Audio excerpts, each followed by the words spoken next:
Well, hello, everyone. My name is Sharon Spencer with IAAP, and I want to welcome you to Making the Web More Usable for Low Vision Audiences.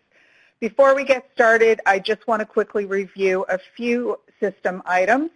Everyone should be logged into Adobe Connect, or you can follow along with the presentation that was provided and over the phone. To access the presentation, there's a link in the reminder email that went out on Thursday, or in the confirmation email you received if you registered after Thursday. During the webinar today, if you want to ask a question or make a comment, you can type it into Adobe Connect through the chat area. If you do not have access to the chat area, you can press #6 on your phone to unmute your line, and then *6 will put you back on mute. Or you can email us the question at webinars@accessibilityassociation.org. To guard against background noise, I have put everyone who's connected via the phone on mute. If you are hearing the audio over both your computer speakers and the phone, you can hang up the phone and listen via computer only, or you can turn off your computer speakers and listen via phone only. And if you do want to ask a question over the phone, you can press #6 to unmute your line, and then *6 puts you back on mute, as I said.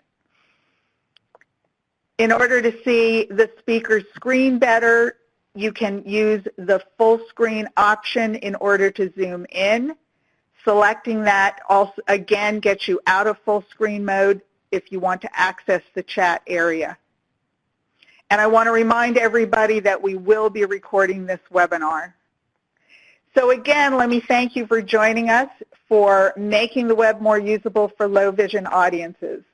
Our speakers today are Aaron Leventhal, Director of Product Management for the VFO Group, and David Young, Director of Marketing with the VFO Group. Aaron has been a low vision specialist, accessibility architect, and assistive technology pioneer for 25 years. Aaron's early accomplishments include the design and development of Megadots, a professional Braille publishing tool. Aaron also drove the initial implementations of the ARIA web application accessibility standard. And Aaron has served in a variety of technical and product management roles on accessibility for IBM, Netscape, Firefox, and AI Squared. Aaron is currently Director of Product Management for SiteQues with the VFO Group. David Young leads marketing for SiteQues for the VFO Group, and David is an assistive technology user and advocate. David is focused on accessibility metrics and helping all types of organizations justify investment in accessibility. He has over 15 years of experience in business strategy and marketing, working across a range of high-tech sectors. So we are delighted to have both Aaron and David with us as today's speaker. So thank you to you both for doing this webinar for us, and I'll turn things over to you. Thank you, Sharon. This is David Young speaking. I'm just going to hand over to Aaron, but I wanted everybody to hear my voice and know that I'll be coming back later on in the presentation. All right, so with that, it's yours, Aaron. Thank you, Sharon and David. This is Aaron, and I'm glad to have everybody here, and I hope to inspire, enlighten, and teach about what I've learned over the last few years about people with low vision. So today we're going to be talking about making the web more usable for people with low vision audiences. I think we'll have a couple of surprises in there. Let me start by talking about how I got started. I got started working on software for people who were totally blind. I got inspired by Braille display systems, helping people who were deafblind, and I worked to make as much Braille available throughout the world as I could. And that was really fun and interesting and taught me a lot about accessibility. And at that time, my view of accessibility was of people who were really the most capable blind people, the people who know Braille, which turns out to be about maybe 20% of blind people overall. So it's not everybody. And after that, I broadened my horizons a bit, and I worked at Netscape, and then Netscape ended up becoming Firefox. I worked at IBM, and we kind of drove an initiative to develop the ARIA standard, and it ended up becoming, probably people on this call have heard of it, very important for accessibility throughout the industry. And it's really focused, again, though, maybe on a broader group, people who are not just Braille users, but people who are the most capable assistive technology users, who are screen reader users and browsing the web proficiently. So I was pretty happy with those things that I had done, but I didn't really know what I didn't know, which is about the users who maybe don't have an AT. And one day, this is the story, not of how I began really, but how I began understanding a new group of people with disabilities, which is the largest group of low vision users, which is the non-AT users of low vision. David Wu, the CEO of AI Squared, took me out to coffee, and he said, "Aaron, did you know that 95% of the users who could benefit from Zoom and speech don't even have an assistive technology?" And I thought, this is a CEO, this is the kind of stuff that I would see in presentations where people were trying to argue for the use of semantic markup and making their web, compliant, and they would sort of spout these statistics of 57% of the people, people could benefit from accessible markup, which is a little bit of a stretch, honestly. But I listened to him and I thought, well, okay, so how did you come up with this number? And he said, well, we can figure this number out because we know what our market share is. We know how many people have low vision in the U.S. And we know, so we can just basically divide. And we found that somewhere between, 2 to 5% of the population have either a screen reader or a screen magnifier of the low vision population, of which is in the U.S., depending on how you measure it, 11 to 22 million people. These are people who, even with corrected vision, have difficulty reading print.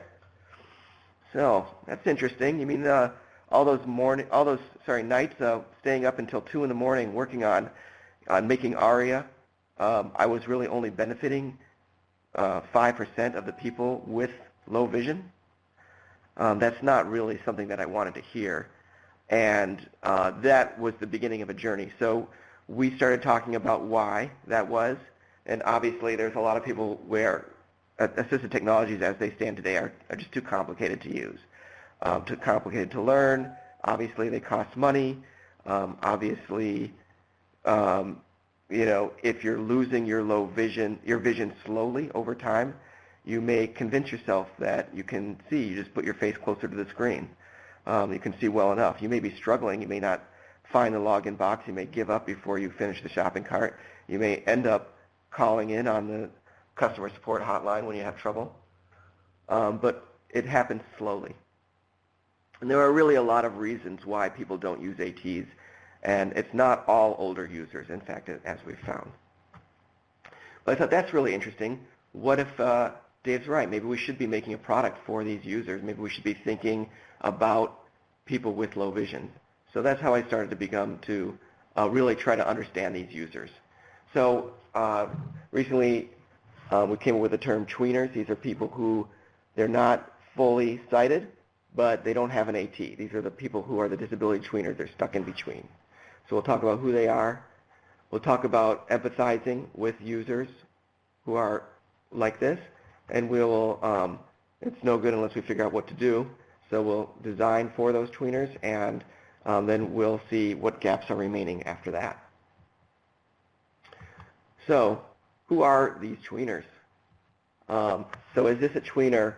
On the screen I have a picture of actually an employee, Maureen Hill Maureen Hill at AI Squared.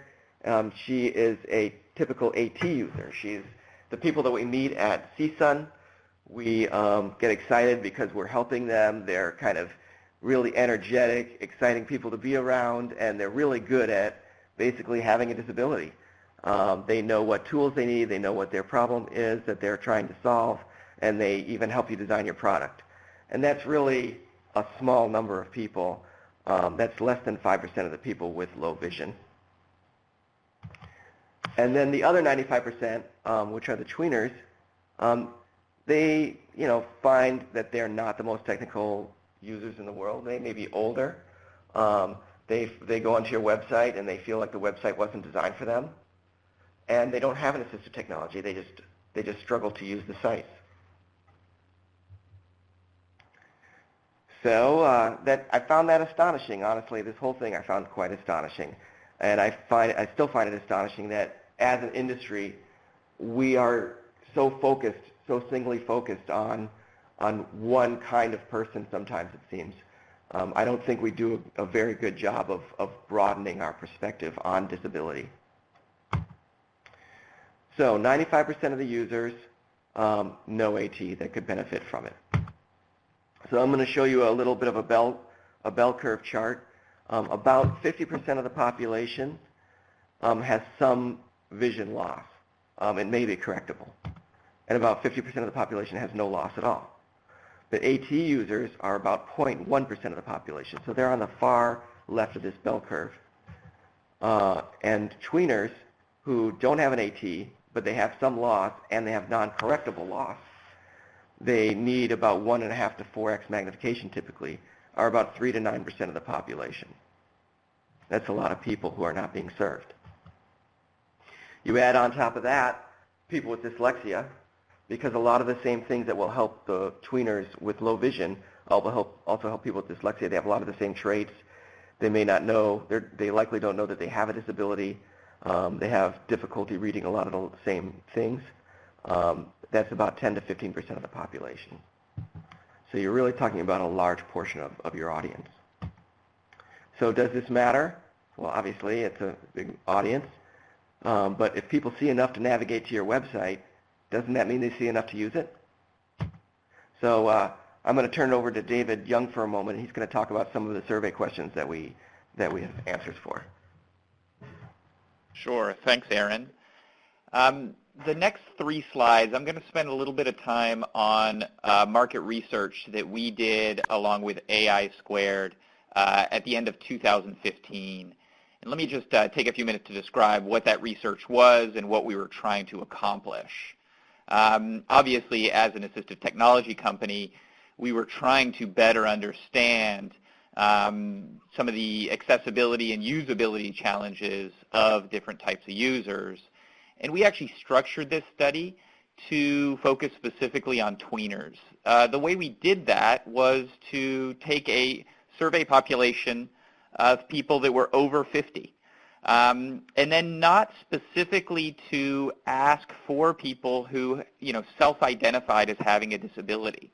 So we were looking at, a population that skewed older, so web users over 50. And we did ask them questions about their perception of their own abilities, whether they self-identified it as a disability. But, within that over 50 population sample, we just looked for a general distribution of people across a range of abilities. Our sample, like national statistics, we found about 20% of our sample self-identified as having a disability. So, 80% of the people in our sample would not say that they had a disability. We nonetheless wanted to understand those people, the experiences they had on the web, the kind of challenges that they faced on a day-to-day basis. This data on this slide and the next 2 slides are all focused on these users' experiences with websites using desktop browsers.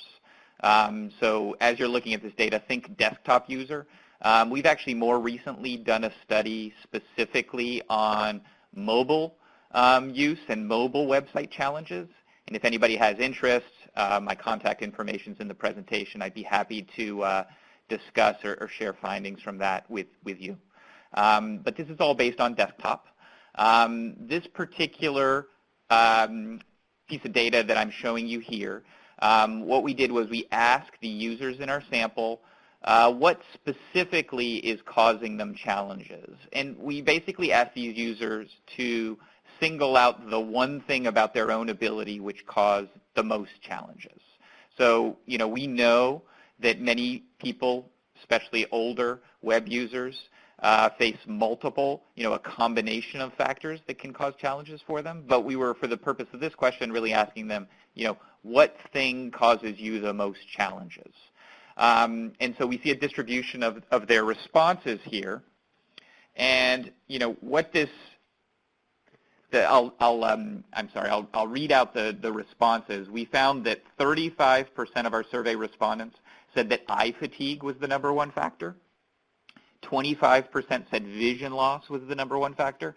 7% said dexterity. And then other factors, which is often a combination of factors, or things like learning disabilities or dyslexia, was the balance, another 33% of respondents. What was striking to me from this research is that the top two, responses, eye fatigue and vision, really relate to vision. This is somewhat obvious if you think about it. The web is very much a visual medium, and so any impacts on vision is going to, very much impact usage and enjoyment of the web. But it's noteworthy that, of all possible, conditions or different abilities, it's really vision that was first and foremost, at least in these respondents' minds, in terms of what's causing them challenges using websites from their desktop. If we go to the next slide, here, once again, for this same survey population, we asked about the types of challenges that they're experiencing using websites. And I'll read out the various things that we asked. We asked them how often they experience challenges with page layout, page navigation, reading text, or things like finding the mouse or perceiving colors. Now, the results of these 5 things, they really break out, the responses really break out into 2 tiers. We find that there's a top tier of factors, and those are page layout, page navigation, and reading text. Each one of those, over a third of our population said they experienced challenges doing those things on desktop websites. And then we found that a smaller group, 10% or less, have challenges finding the mouse or perceiving colors. So, the takeaways from this are, first of all, these challenges are, span more than just what we might consider a traditional disability segment. It really goes into the general population. And then further, that vision is undoubtedly a significant factor contributing to all of these challenges. What I've done for these different data points on the bar graph is we've put in a little legend linking these different challenges to probable causes, whether it be vision or cognitive issues or dexterity-related issues. And what we find, and what's of interest for this particular topic we're talking about today, is that vision is a factor that contributes to every one of these challenges. And things like cognitive issues, dexterity-related issues, although important, aren't necessarily drivers of all of these different challenges. So it's just, picking up on one of these themes that Erin talked about, vision is really something that can really impact people's usage, not only of computers, but also the web. If we go to the next slide, here we asked users about their awareness of what we call built-in accessibility tools. So built-in accessibility tools are things that are freely available and built into either the desktop operating system or the browser. So it's things like the ability to enlarge text or change text color or background color, or in a browser to increase the zoom. Those capabilities, regardless of what operating system or browser an end user uses to navigate the web, those tools exist and are freely available. What we were trying to do with this research is find out what percentage of the population actually knows that these tools exist and potentially could help. And what was really interesting from surveying these end users is that we found that awareness was actually lowest among the specific end user groups who could most benefit.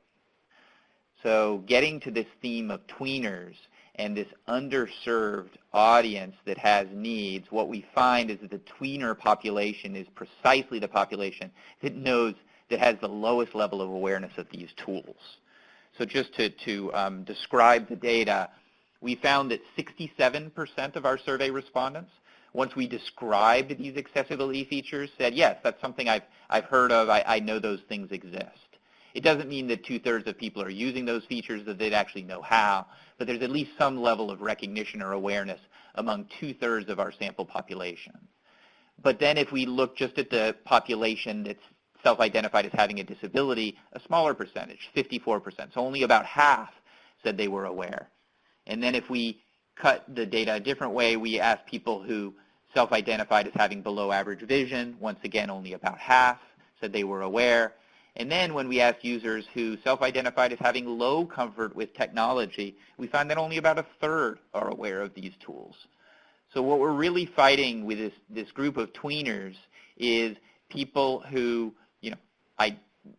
have potentially difficulties in terms of their abilities, or admittedly, aren't comfortable with technology. How do we get them to be aware of, to use? How do we get tools that will actually, and design practices that actually help all of these people?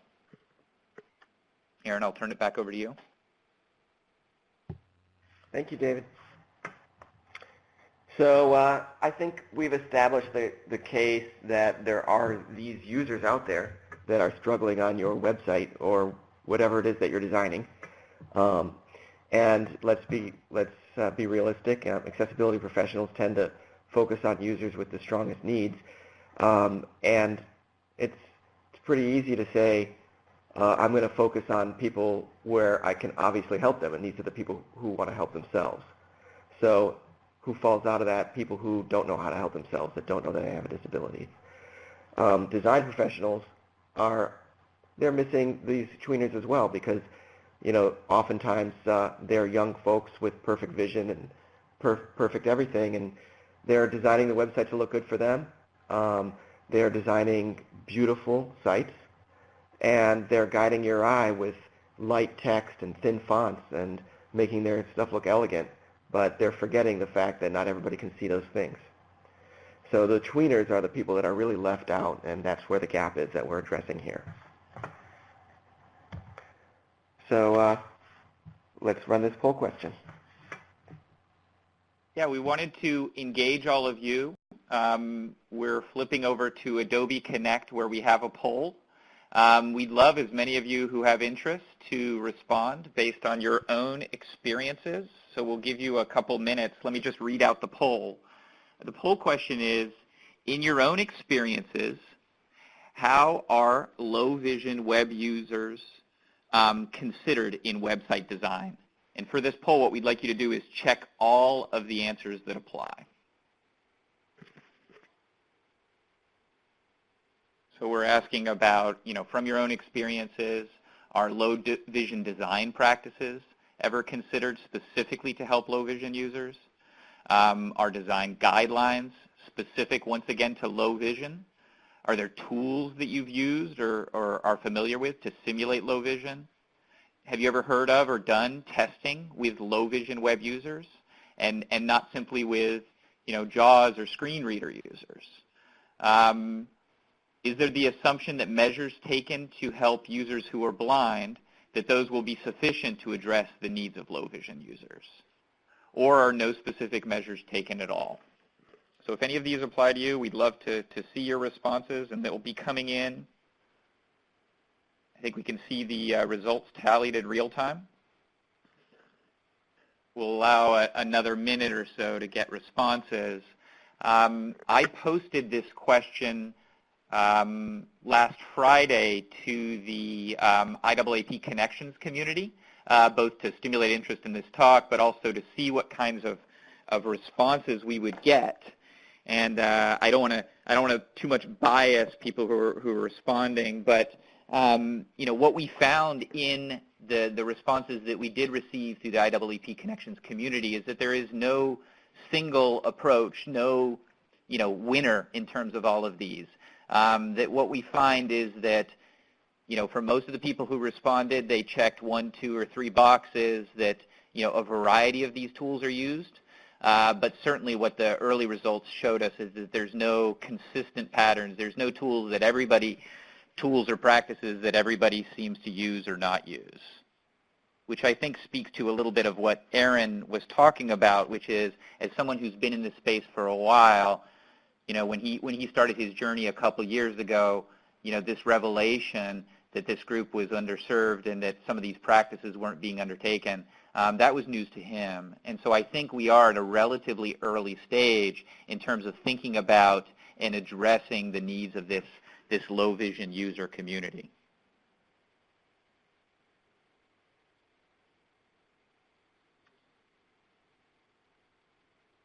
So Sharon, I'd love your perspective, but you think we've left enough time for users to respond? I can't exactly tell how many responses we've gotten. Yes. No, I think you can read out the results. Okay. So the results we have, the top two were number 1, design guidelines for low vision, and number 2, tools to simulate low vision. And each of those were chosen by over 50% of the respondents. And then number 3, low vision design personas are being used by roughly a third of respondents. And then the next 3 in order, no specific measures taken by 26% of respondents. Measures taken for blind users are assumed to address low vision user needs. That was 21% of respondents. And then coming in last at about 16% of respondents, testing with actual low vision web users. So thank you, Sharon. I think we can flip back.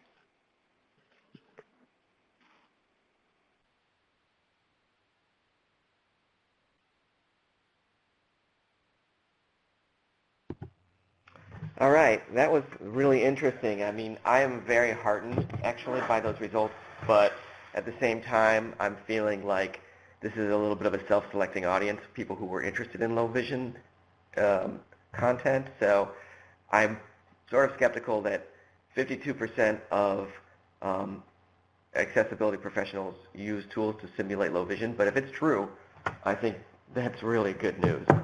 So I think using the tools to simulate low vision is a very powerful thing that you can do, as well as personas. Design guidelines we'll talk about. I think they're actually less powerful than simulating low vision. And obviously, if you're not doing anything, shame on you. So, building empathy. Sorry, I didn't mean to shame people. I just meant you're at this call because you want to get help and you want to know what to do, and that's really good. Good for you. Building empathy. So what are we going to do for folks? And I think what I've seen with the guidelines is people like to use accessibility guidelines, and the same thing is probably true for blindness accessibility, is that you don't really want to just use guidelines. You want to try to understand what it's like to use a screen reader. You want to try turning off your screen. You want to build empathy. You don't want to just follow guidelines, or you'll end up with something that maybe passes compliance tests, but it won't really actually be that usable. So the first step before we go running into the guidelines is to really understand what it is that people are perceiving and experiencing on your website. So what's low vision like? Well, it's not always the same, and it's pretty hard to describe what low vision is like, because there's many kinds of low vision. I think that's something that really differentiates it from doing accessibility for people who are totally blind. When you're dealing with people who are totally blind, it's almost like you have a binary situation. Either people can see or they can't see. And with low vision, there's an infinite number of ways that people can have low vision, really. So what are some of the ways? One thing that you can do is you can try some of the different simulators that are on the web. CNIB has a nice one. So if you Google for CNIB eye simulator, we can see what some different eye diseases are like. So I'll go through some of the different eye diseases right here. Cataracts have the effect of causing cloudiness and blurriness in vision. We have people who experience high glare, and it makes things difficult to see because there's actually lower contrast when you have high glare, and it also makes it a little bit painful and tiring on your eyes.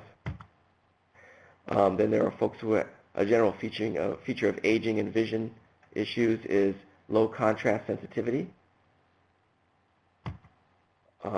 Centrally blocked vision, that's common in macular degeneration.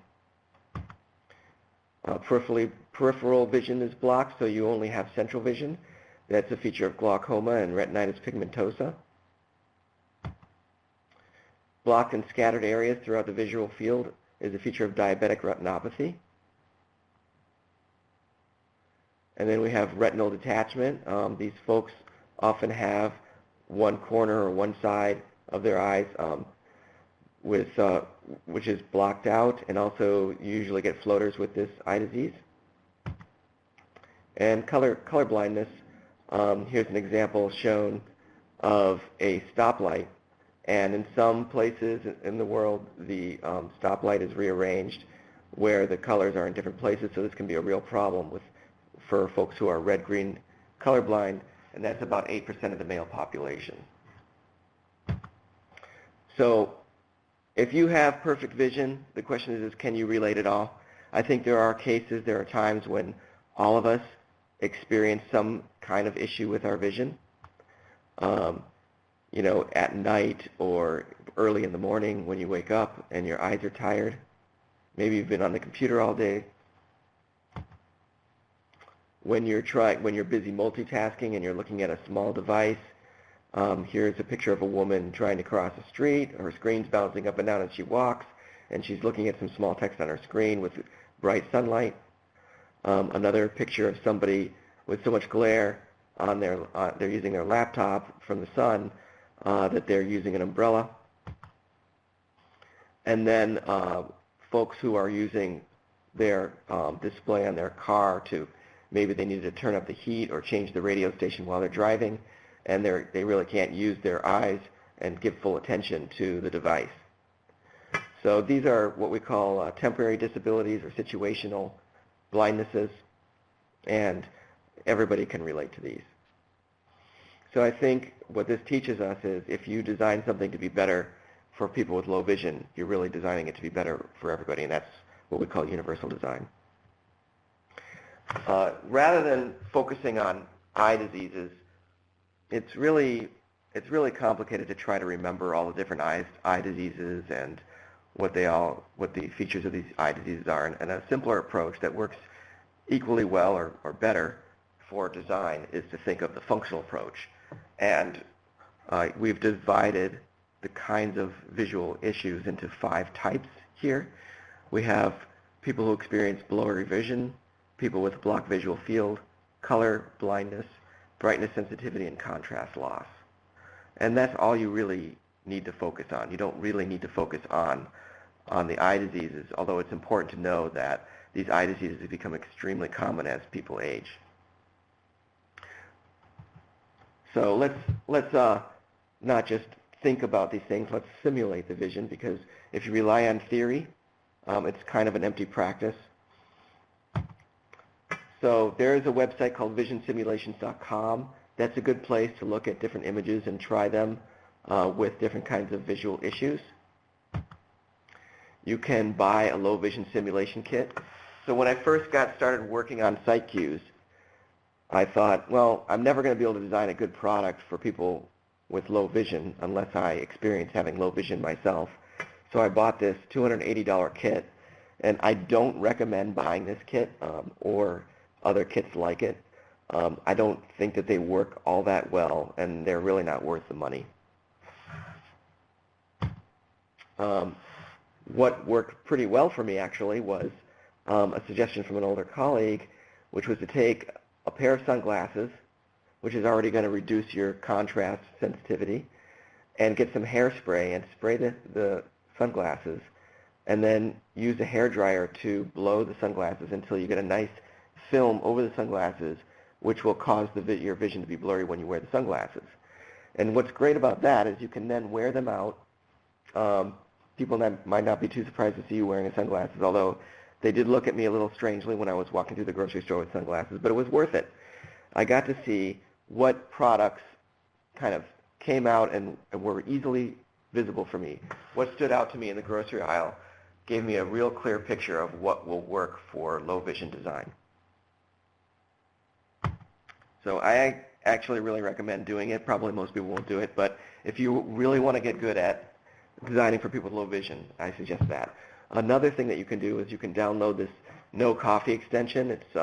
I actually wrote this extension for Chrome during a snowstorm when I was sort of stuck in the house and bored. And this lets you browse the web as if you have different kind of visual disabilities. It's not medically accurate, so I don't recommend it for that, but it's very helpful for building empathy. And in fact, it's not just 3,500 users, as it says here, but up to 6,500 users are now using this. Amazon told me that they have all of their web designers using it now. And it's pretty helpful for experiencing what it's like to have low vision. I'm actually going to go over to my web browser and show what it's like to use this. So here is, let's go to Pearl Vision, because Pearl Vision should be designed really well for people with low vision, right? I mean, I may come there and have low vision myself. And maybe I lost my glasses, I broke my glasses, and I need to get new glasses, so I'm going to go to pearlvision.com, and I'm going to click here on the low vision simulator, and I'm going to just turn up the blur to 3, which I find to be kind of the amount of blur where somebody still won't have Zoom text or an assistive technology. They may not know about the Zoom built into the browser, and they're now surfing this website. So I can see which design elements stand out and work well here. What I would say is that headings and thick fonts, bold fonts, work really well. The stuff at the top of the page, there's a special offer, there's a login, there's register. Those are really hard to see because they're so small. And as I go down the page, I see that, you know, it's actually really not too bad, I would say overall. I find that the all caps is a detriment because the text tends to blend together. And that's actually a design advice for people with dyslexia as well. All caps is hard to read. I'm going to click over on this blog here. And every tab, what's nice about, I think, this extension is that every tab and wherever you surf, whatever link you click on, will still have the low vision simulation. So over here, here's a design blog, and it's a design about how the web became unreadable. And actually, this design blog doesn't follow some of its own advice. I can't really read too well a lot of the features at the top of the page. The content under the person's name is unreadable, and there's a lot of low contrast text in this blog. They use a serif font, which is probably not recommended, especially for people with dyslexia. A lot of it's semi-readable, but not ideal. So I find this to be really useful, a lot more useful than design guidelines that tell me exact contrast ratios, because those contrast ratios are based on whether the text is, for example, large or not large. It doesn't factor into whether the text is bold, what the character spacing is. It doesn't factor whether it's all caps, and what does large even mean for a font. So I find that making things blurry and then just looking at the page is the most helpful thing that I can do. So I highly recommend using something like No Coffee to blur your page. Another thing that you should do is usability testing. At least do it once or twice. And I think this is useful because oftentimes the folks with the low vision also are not as technically savvy. They have maybe difficulties with dexterity. I, for example, went to a class where they taught older users how to use Facebook, and it was really enlightening for me to see what users who are, 50, 60, 70, 80, at different ages are experiencing when they experience Facebook. So nothing's going to give you a better idea than working with real users. So what are our takeaways from this section? I would say use the functional approach. Don't get too focused on different eye diseases. Remember blurry, blocked, color, glare, and contrast. And use vision simulation is, I would think, the most important takeaway from this section to see, and especially if you simulate blurriness, it's probably the best one to simulate. So design considerations. So what do we learn when we make things blurrier? What did I learn when I went into that supermarket and tried to buy butter? There are a bunch of different categories of things that are helpful. Some of these are in WCAG Low Vision Guideline Draft. Some of them aren't. So color and contrast are very important. We know that. Font and thickness of the font is important. The proximity of elements to each other and the visual separation between them is key. And that's, if you're familiar with the Gestalt principles of design and of visual perception, that's something that you will learn there as well. Simplicity and consistency of your design, and that's just good design practice anyway. And finally, easy text flow. So let's go through some of these. Perceived brightness. So a lot of people may not be aware that you get most of the perception of brightness when you look at something comes from the green part of the spectrum. It's actually 60% of your perception of brightness, whereas blue is only 11% of the spectrum. So if you make things blue and put them in your website, they may not be as visible as you think. And 30% of our perception of brightness is from red. There are plenty of color contrast tools that will do these calculations for you, so you can compare the foreground and background of text. I think a lot of people do use this to prove what their eye is already telling them. If you use the blurry simulator, you'll also be able to get a feeling for this stuff rather than having to go and measure it every time. It is useful, I think, to measure it or to have a testing tool that automatically goes through it, but it's not as useful as you might think, given the wide variety of fonts and text style and the ability of people to use italics or capitals. Now let's talk about colors. A lot of people who really don't know a lot about accessibility say don't use color because it's bad. I really warn against that. People just, it's kind of a difficulty in understanding what color blindness means. Dealing with people who are, or helping people who are colorblind does not mean not to use colors, because colors are beneficial to so many people, including people who are just scanning your page and looking for the right element on your page, and that includes people with low vision. So users who are low vision will often tell you that they love color because it's one thing that is often not impaired. They may have blurrier vision or less visual acuity, but their sense of colors is wonderful. So you want to use colors as much as possible. So color is good. Here's an example of a page that uses color, and they do it pretty well, I would say. But we can improve this by looking at which features of this page don't have the minimal contrast. And there are tools out there even that will make a recommendation for contrast. One that's really good is if you use the Chrome development tools and if you Google for Chrome developer accessibility tools, it's like an add-on that you can add on top of your Chrome developer tools, and you can use it to actually have it recommend, not just find bad contrast ratios, but recommend colors that are similar. And if we improve this one, this web page, we get to the next page. We have a deeper blue, but it's got a similar feel to it. However, when you put this under the blur simulator, it's much easier to read. So here's another thing about that we have to talk about color, which is the use of color to describe information where it was used alone. So here's a chart that uses red and green dots, and this is a real chart that I saw on the web.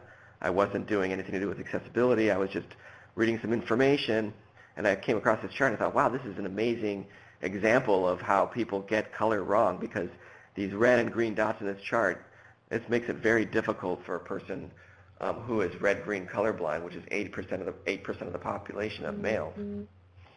And let's look at what it would look like if it was improved. And this is actually was done by the people who developed the chart. They changed the greens to green check marks and the red to red X's. So they didn't get rid of the color. It's still easy to read, but also everybody can read it. And they did this in response to a tweet that I put out there. So another thing that we should talk about that's very, very, very important is line thickness. So whether you have an icon or whether you have text, having thin lines can look very elegant, but thin lines tend to disappear when you have low visual acuity, especially thin, low contrast lines. So here's an example of two icons of a book, and one has a nice thick outline and one has thin outlines. The one with thick outlines is much easier to see. Now, let's talk about the next guideline, which is talking about thickness and font. And here, there are a lot of different kinds of different fonts. Actually, this slide got altered to become accessible, and they took away some of the examples that were inaccessible. Fair enough. So the Life font, I think you know what that looks like. That's usually a kind of a very thin, maybe 1 or 2 pixel wide, light colored font, and it looks very elegant. They are difficult to see. All caps is difficult to see. Italics is difficult to see. But if you make things bold or large, that makes things much easier to see, and you can even use some of the low contrast colors when you use bold and large text. Visual separation is very important. If you use a layout where things don't have enough white space in between them, they tend to bleed together. I think that's pretty obvious. So having anything where you put maybe a border around something or extra white space, it helps guide the user's eye. And this is something that designers tend to seem like they usually know because it helps everybody. Consistency, having the menus in the same place. When you have low vision, one thing that's actually really aggravating is when people move things around, maybe on a page-to-page basis, or the site gets redesigned and you can no longer find the login box. So being as consistent as possible is important. Here's an example of something that at first glance may seem all right. This website is an older LensCrafter site. They use a lot of all caps, which is bad, and there's a very, very prominent image in the middle of the page, which sort of steals all of your attention away from anything else on the page. It's almost hard, and I think this is true not just for people with low vision, but people with learning disabilities, to get your attention away from that thing in the middle and to focus on things, and that sort of adds a feeling of complexity to the page when you really try to use it. So here's another example of where simplicity, the principle of simplicity can be applied, is in the concept of icons. So we've got 4 support icons here, and one has a sort of semi-realistic version of a person, and then you've got all kinds of icons here with varying degrees of simplicity. But it turns out that most people benefit from having simpler icons that are just basic shapes. They recognize them much more quickly. There's much less cognitive processing required to look at those icons, and they're much easier to see. So finally, the last design guideline I'm going to present here is text flow. And the principle here is that it's fairly obvious. If you have to move your eye very far to get to the next part of a line of text or paragraph, or if there's columnar text and you have to go back to the top of the page to find the top of the column, it's easy for you to get lost as a user. And so this is another thing that's actually it's available in the WCAG low vision guidelines. So takeaways, a few general rules that you bake into your brain are helpful. People with dyslexia and learning disabilities will benefit greatly if you follow the same rules. and most people actually benefit from these approaches. There is one thing I want to mention about dyslexia that's a bit different, which is that for people with dyslexia, sometimes having things that are too high contrast is actually worse. So, for example, for this slide deck, I used the hex color for the background was FFFFFB, so it's almost white.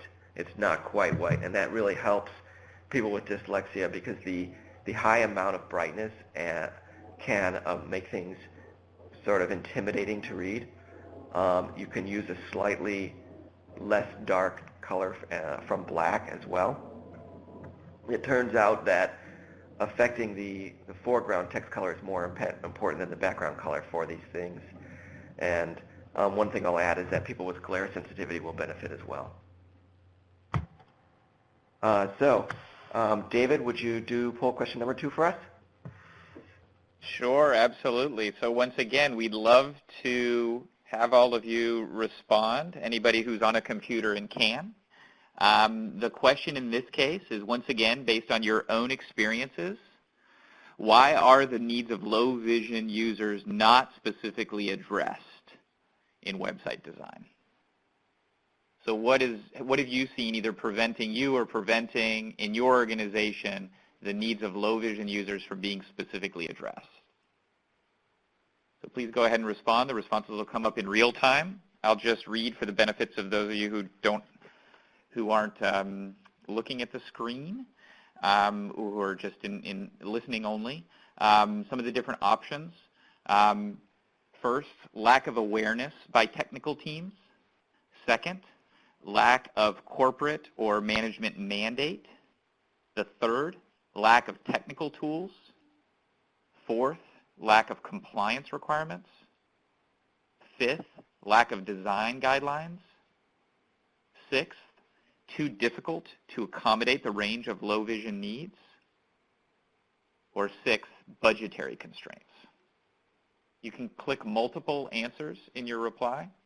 Would love to hear from the group what are the factors that are most significant from your own experiences. We'll go on for another minute. I'll share that much as we're seeing here, the most common response when I posted this question last week to the IAAP Connections community, the most common response seems to be echoed here, which is lack of awareness by technical teams seems to be the #1 issue cited by almost everyone. So somehow we as an accessibility community need to figure out ways to raise that awareness. I'm sure you're all doing that by participating in this webinar, taking that knowledge back to your own organization. So applaud your efforts there, and that's something just as a community we need to continue to work on since it seems to be a real common barrier.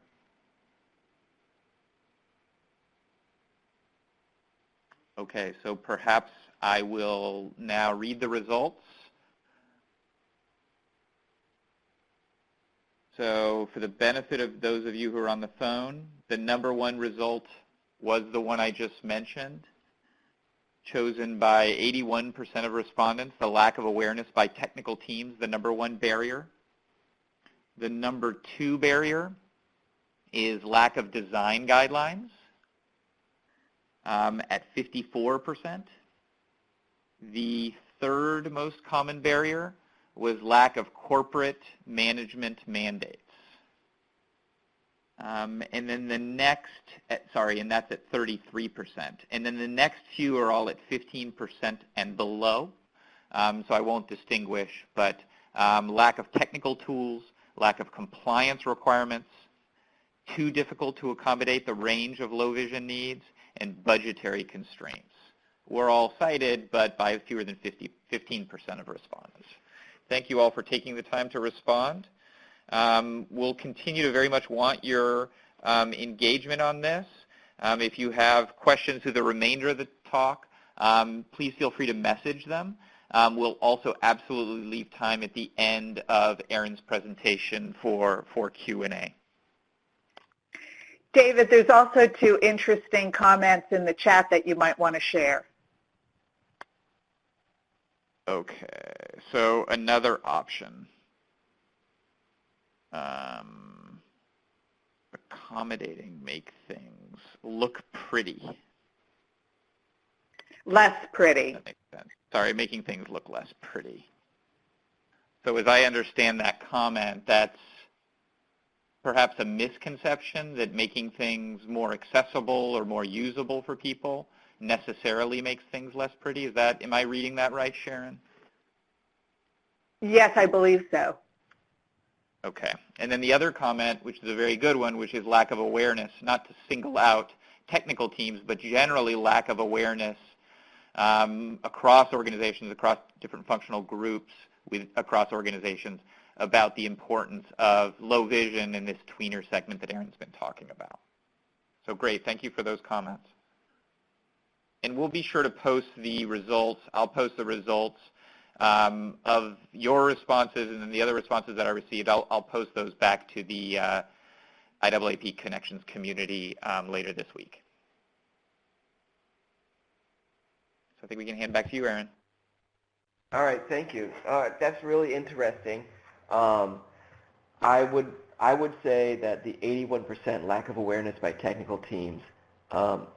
So I think that's why, for example, Amazon suggested that people use no coffee to simulate, because it's just a really quick way of getting people to kind of get it, honestly.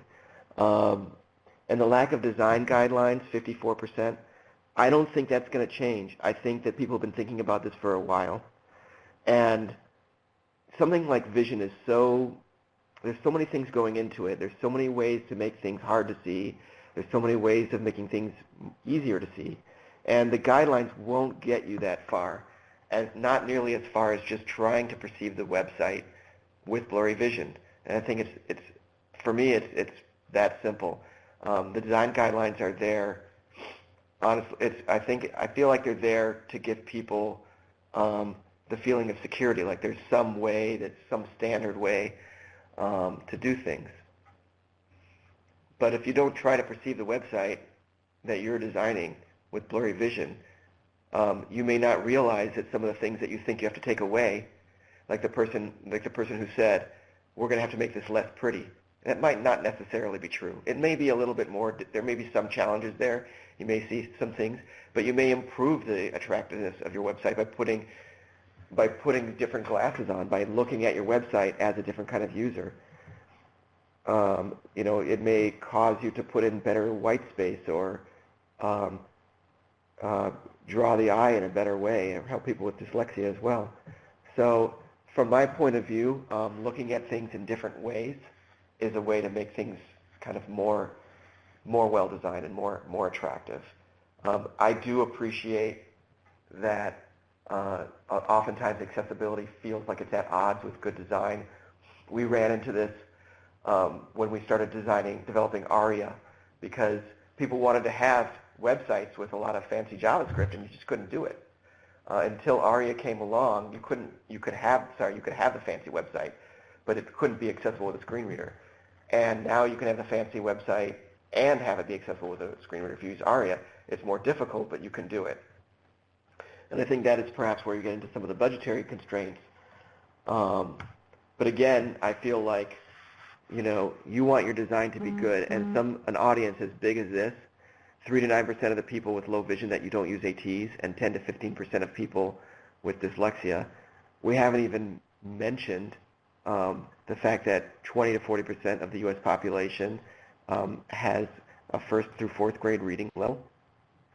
We haven't talked about people who are non-native speakers, and those folks, they definitely benefit from having clearer text to read. So I think it's clear that the need is there to do something, and I think the difficulty comes along where it's not as obvious what you're dealing with. With blindness, it's kind of it's like a 1 or a 0 thing. It's like, all right, I can define blindness, I can define what good semantic markup is. I can even write a testing tool that catches a lot of errors. But with low vision, it requires a little bit more imagination because there's so many different things going on. And I really think that your best tool for doing that is to run your website past your own designers with the vision simulation. Okay, addressing the UX gaps. So we've talked about some design guidelines. Again, I'm going to say these design guidelines will only get you, I'm going to say, half of the way, and they don't really, they don't really help you all the time, because saying something needs to be high or low contrast, I really don't think that people should get too focused on following the WCAG guidelines exactly, because again, what does it mean, that I'm going to use 4.5 contrast ratio for large print? What does large print even mean?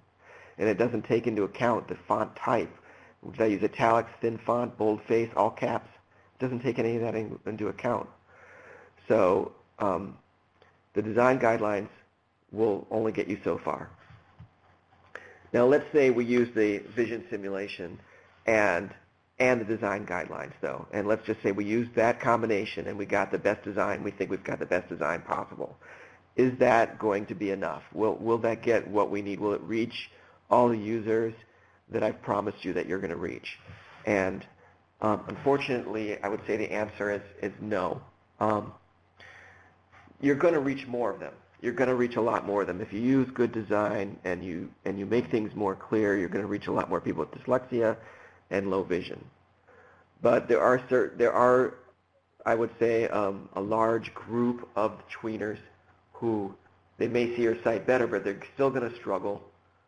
They really should probably be using an AT. They may need 3 to 4x magnification, or 2.5x, or 2, or whatever it is that they need. And making things clear, it's going to make things a bit better for them, but they're still going to call your hotline, your support line, or they're still going to not make it to your shopping cart. So what do we do for these users? And this is another part of the approach. So our first two approaches were to use design guidelines and vision simulation. And now we're going to talk about some more solutions. So how do these tweeners struggle on your website? Reading text comprehension, finding and clicking the right place on your web pages, seeing the mouse. Seeing the mouse is an interesting one. I think that a lot of people get around this one either by using an iPad, which isn't necessarily great for entering data, but for consuming content it's pretty good. A lot of people on the desktop get around that by shaking the mouse.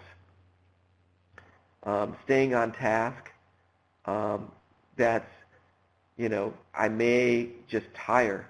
Like, the more difficult it is to use your website, the more I'm struggling, the more glare I'm having, the more tired my eyes get staring and trying to look at what is, the faster I'm going to give up. So people just may not make it through the process. They may not, the success criteria of your website won't, you won't be as successful as you would have wished. And the truth is that there isn't one design that's going to help everybody. So that's why you may, if you really want to address all users, you may be interested to know that some users will benefit from different views. For example, people with a lot of glare sensitivity benefit from a different color theme on your website where they have a black background with white text. People with dyslexia may benefit from less contrast, so kind of a warmer set of colors. And in fact, there are a lot of blue light filters out there that help people have their eyes not get as tired.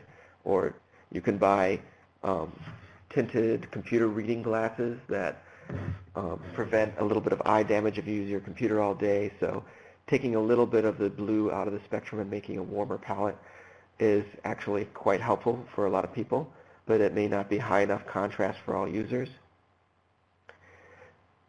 People with low visual acuity or a blocked visual field, actually, this is important, is that sometimes with a blocked visual field, for example, if you only have central vision, making things larger is actually worse. You may want the user to be able to just make things bolder, because if you make things larger, then you may not be able to see an entire word in the visual field at once. So the point of this slide really is that there isn't one size fits all, and that's probably not news that you want to hear as a designer, because you want to have, not necessarily a lot of maybe settings on your web page. So there's a concept of widgets that you can put on your web page. There are different things that you can either develop yourself or maybe find a free alternative out there in open source world, or purchase as a SaaS product. And these are things that you can put on your website that will help reach more users. And the widgets will help the tweeners on your website quite a bit. So we'll talk about real quickly some of the categories of widgets that are out there that you may consider. You can build your own custom font resizing tool. More often than not, I think this gets done. It doesn't work very well, and I think when people see the 3 A's, they're sort of skeptical about what it will do, and it often doesn't help that much because it's often not really, to be honest, done extremely well. I've seen font resizers where the font resizer was just hard to see in the first place. But it's certainly an option if that's the way you want to go. An alternative view, there's something called readability that a lot of people are familiar with, that will give a simpler view, more readable view of an article. It doesn't necessarily help with sort of the front page of your site where people are trying to figure out where to navigate to. And I would say that alternative views are, oftentimes not desirable. People want to use the same view as everybody else. There are widgets that will give speech, provide speech, and that will help people with a lot of different disabilities, such as dyslexia, or I guess it's not technically a disability, but people with low literacy, as we mentioned, was 20 to 40% of the U.S. population. But it won't necessarily help a person with low vision find the link that they want to click on and click on that link, because it tends to read everything at once. And then there are multifunction tools. Some have a focus on dyslexia or learning disabilities, such as Browse Aloud. There's Audio Eye, which is more focused on blindness. And then there's a tool that I work on, which is called SiteCues, and that's something that you can put on your website to help people with low vision and dyslexia. So if you're going to use a tool, here are some of the accommodations that you can help people with. You can help people with blurry vision. You can help people with blocked visual field, contrast loss, color loss, and glare sensitivity. Also, reading ability should probably be on here. And some of the different features that will help are zoom, speech, themes, lens, and mouse enhancements. So if you're going to develop a widget or you're going to use a widget, I highly suggest not to use what I've got on the screen right now, which is a picture of a wheelchair or the term accessibility settings. The problem with the picture of the wheelchair is that most of the people who are tweeners, or quite a few of them, don't consider themselves to have a disability, and they just simply don't relate to a wheelchair. As an example, somebody told me that they went to go give a talk on ZoomText at a senior center, and after the hour of their talk and of demoing ZoomText, somebody spoke up and said, "You're not talking about disabilities, you're talking about us." And it's just generally true that if somebody starts losing their vision after the age of 50, they're not going to consider themselves as having a disability. And the word accessibility also won't be something that they really resonate with. And in fact, I would say the word accessibility is pretty hard to fit on your page. It's kind of a long word. It just doesn't, it's very difficult to read word, actually. So it's kind of not an ideal thing either. And people don't really relate to the word accessibility at all. So don't use those if you're going to have a widget on your page. For SiteCues, we went with a very simple design. So, bold fonts and thick lines and easy to see, very simple shapes are important. So some takeaways.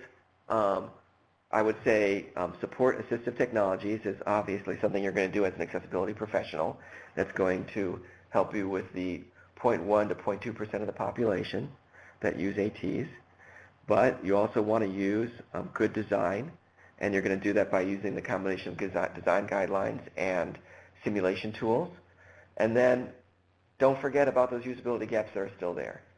Consider widgets that you can put on your page. So that's basically the end of our talk here. I'm really interested in questions. There's resource links. We have more information about people, the usability challenges, more survey information.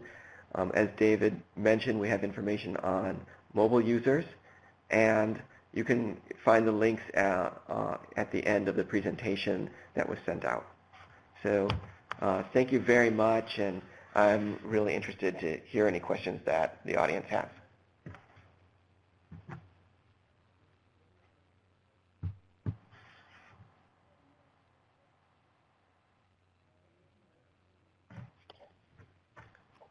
Sharon?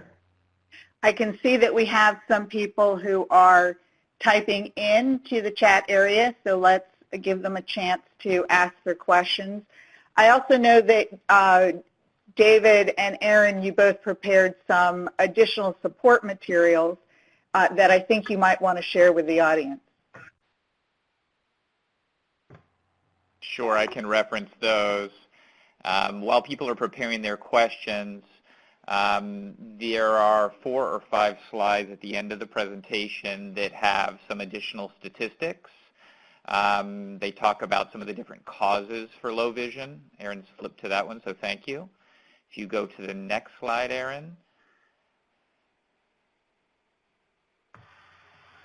Here what we've done is we've mapped some of the different eye conditions to the impacts on vision. As Aaron talked about, what we think is more useful is thinking functionally about somebody's vision, which is to say, they have glare sensitivity or color blindness. That's probably a more useful framework for thinking about vision and vision challenges.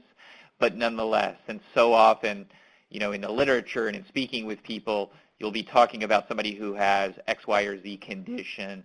This slide is really just a map of eye conditions to different functional types of vision challenges. And what's important about this is that,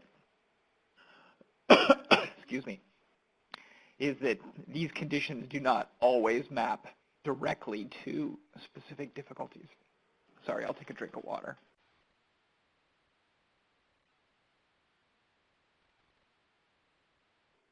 My apologies. And then the next 2 slides are additional statistics helping to talk about the incidence of low vision conditions and the population in the U.S. With different types of eye conditions. So Sharon, I'll turn it back over to you if you'd like to read some of the questions. Absolutely. Why don't you, hopefully you can take care of your voice if you want to come back to those supporting slides. But in the meantime, let's go to some of these questions. So Lori asks, do you know the percentage of each age group that has low vision?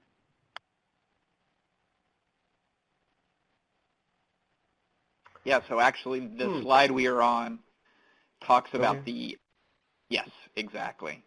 It shows the percentage in each age group. So these are based on national statistics for a few years ago.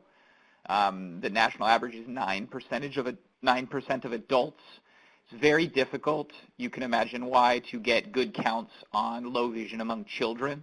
A lot of the assessment is based on, assessing someone's ability to read, and so while people are still children, that can be a complicating factor. So the good data maintained by the U.S. Census and National Institute of Health is really on adults.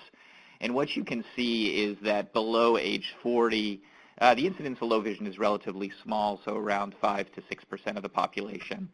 What was surprising to me from seeing the statistics is it's really, starting at age 45 that you see a real jump in terms of the percentage of the population with low vision.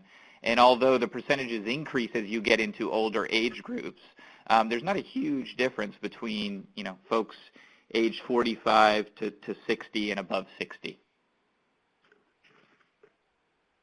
Yeah, and let's not forget the aging of the baby boomer population, right? I mean, I think we all are aware of that, and we know that the number of people with visual issues is going to double.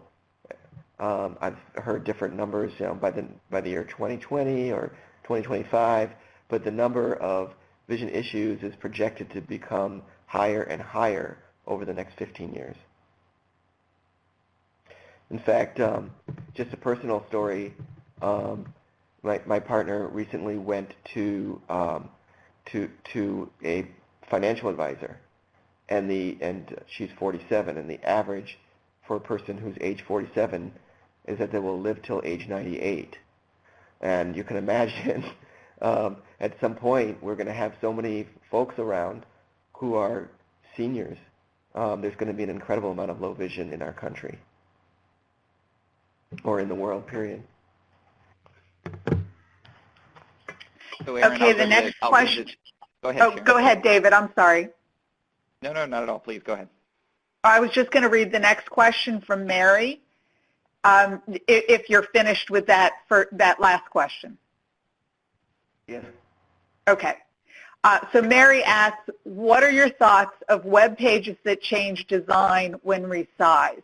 So you might have a full web page view in a desktop browser, but when the window is made significantly smaller, it might look more like a mobile version of the page. Or the low vision audience, for the low vision audience, is that good or not? I haven't read any data or studies on that. My instinct is that it's good. I would say that you're using the space in the most ideal manner possible, which which helps everybody. It's much better. In fact, I'm going to say it's better than having a layout that requires the user to pan left and right, because first of all, users are not very good at panning left and right. Horizontal scroll bars are kind of a usability killer. So any way where you can elegantly fit the information within the amount of space that's horizontally provided is good.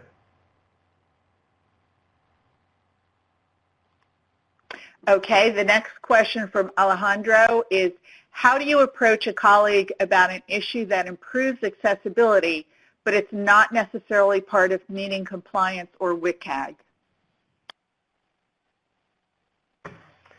Well, I mean, I think there's a couple of things. One is, the statistics are in your favor. If you use some of the statistics that we provide here and some of the survey questions that we provide here, you could prove your point pretty well. And also I think that maybe that colleague might find accessibility to be, boring, not interesting compared to what else that they're focused on. And I think that bringing some enthusiasm and showing it as an opportunity instead of necessarily just as a problem, and showing how the design can be improved, maybe give an example of a site that you think is beautiful and accessible, and just challenge the colleague, because a lot of people have a lot of professional pride and they want to be the best in their craft, and this is another way to be good at what they do. And I think finally, using the vision simulation is such an easy way for the person to see their own website. So have them look at their own design with the vision simulation, and they will often give you kind of an emotional response, like, ooh, oh, that's really interesting, and you may be, enlightening them a bit with that. And I'd add one point, which is that meeting WCAG alone doesn't necessarily shield you from risk having to do with ADA. A low vision user who doesn't use an AT is absolutely covered by the ADA and could bring a complaint against your organization. So if you're speaking to somebody who's very compliance mindset oriented, the simple reality is that WCAG is one of the standards, but it is not a shield against any sort of regulatory or legal ADA-related complaint. The next question is from Lori, and she asks, do you test in Internet Explorer using the accessibility feature for users with low vision? She goes on to say, I know of a private company that tests for low vision. They often tested in IE for low vision related issues because some users with low vision use this accessibility feature in IE. I think I may need to be enlightened on that. You know, I try to stay away from Internet Explorer as much as possible. So are we talking about the zoom feature, you know, for example, Control Plus? Or is there another low vision feature that I haven't heard of?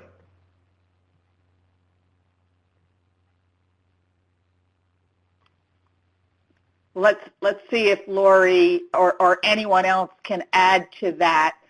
In the meantime, let's go to the next. Let me see if there is another question. Okay, Julie says, thanks for the great presentation. What is the effect of drop shadow in designs, text, or images? Gee, that's a good question. I would probably need to test that. I think it depends on how it's done and how intense the drop shadow is. It could be good and it could be bad. That's a good question. I'm going to say I'm going to throw up my hands on this one and say I actually don't know. You know, my vision's pretty good myself, and I would have to go back to the blurry glasses or the just like anything, you know, any image or anything. I sometimes have to go back to simulating it with either no coffee or the glasses. I mean, I don't think any one person is got all the answers, and I kind of believe in that concept of the Zen mind, beginner's mind. And the more you think you know about accessibility, the less you really know. And I try to keep the attitude, I don't really know about all disabilities or about all ways of helping with disabilities. I just try to empathize, try to put myself in the frame of mind, and when in doubt, I run it by some people with low vision.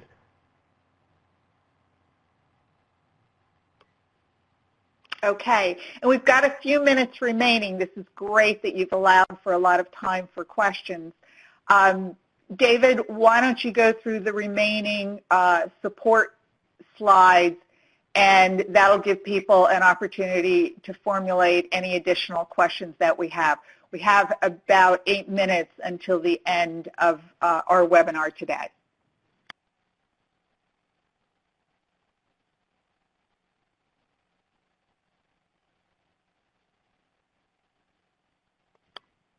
David, are you on mute?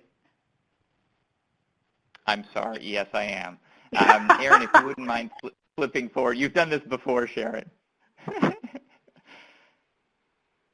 you could just flip forward to one slide, Erin, I'll narrate. Okay.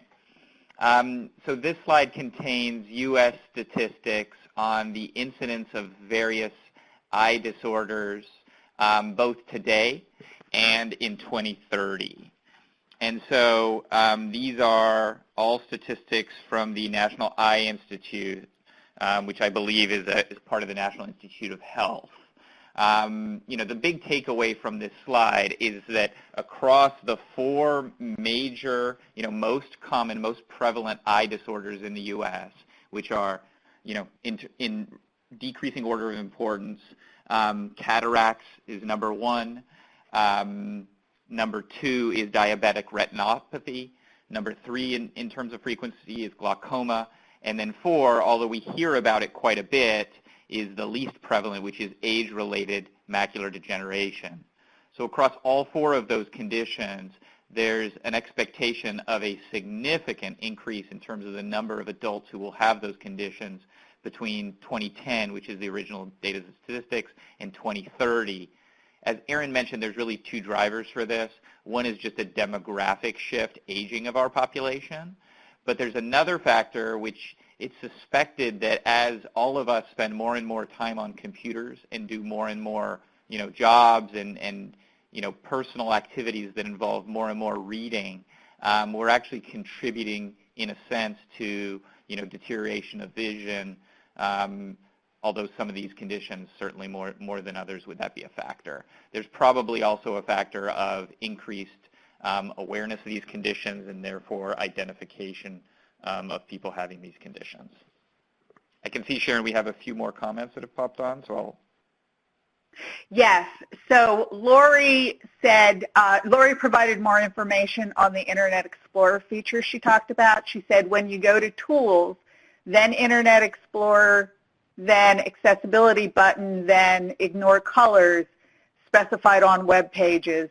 She said a small group of users with low vision benefit from this greatly for their needs. Most colors and images would be disabled.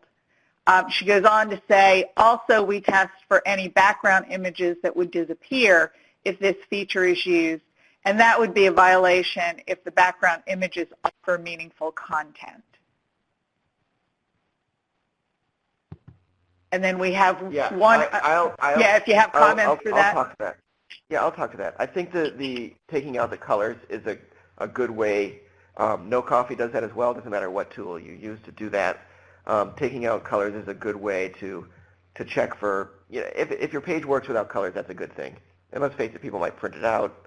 But taking away background images, I think, is a little draconian. I think that's the kind of thing where designers start saying, I try to be not just compassionate to the user, but compassionate to the designer, background images are here. People use them because they're performant. They'll put all of their images in the page into a background image. They can be made accessible for assistive technologies. They can provide accessible content visually. And they're not necessarily so evil.